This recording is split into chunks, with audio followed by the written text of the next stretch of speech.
G'day, I'm Brodie Brown, Millionaire Mortgage Secrets. In today's video, I'm going to cover two questions which I get asked all the time. The first one is, I've got all this equity, why can't I just use it?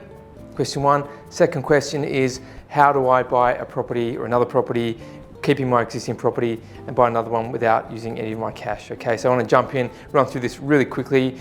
It's a very, very common mistake that people make is they have a property, for example, in this example here, we've got a property that's valued at $1.5 million.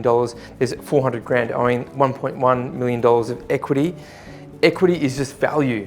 That's the easiest way for you to understand it. In order for that value to be utilized, it has to be converted into credit, AKA debt, i.e. you need a loan. Because you can't just chop off, say, I don't know, like a bedroom and patio and a bit of the backyard, and then kind of give it to someone saying, hey, here's some bits of my house, can you just use that and I can have, you know, a bit of your house as well. It doesn't work like that. So in order for equity to be used, it has to be converted into credit. Therefore, if you want to access it, you still have to be able to service that debt. So you have to be able to make the repayments on that new credit, i.e.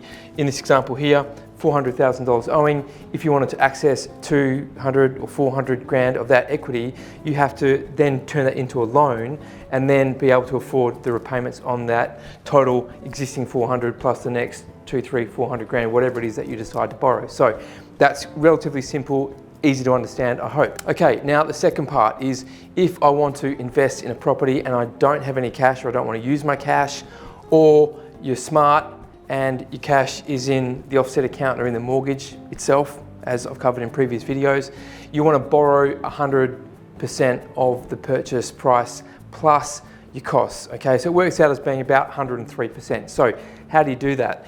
In this scenario, you're buying a place for $800,000. This is the investment. Against this property here, secured against this property here, providing you can service the debt, any bank is happy to lend you 80% of the value of the property. If you borrow more than that, 90% more, you're going to pay lender's mortgage insurance. So 80% of $800,000 is 640 grand. So that's that part, and that's coming from, you know, whatever bank. Okay. Now, how are you going to find the 20%? So 20% of 800,000, 160,000 plus the cost, about 40 grand. So you need $200,000 from somewhere. You're going to find it in the value or the equity in your existing property. So all you do is you refinance, you add on another loan for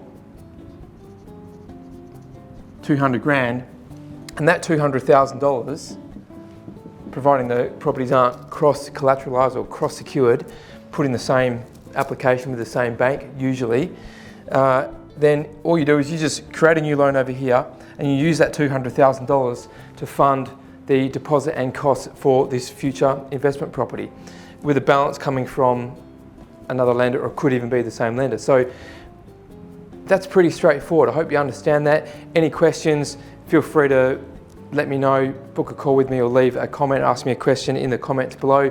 Please remember to like the video and subscribe to the channel. Thanks for watching.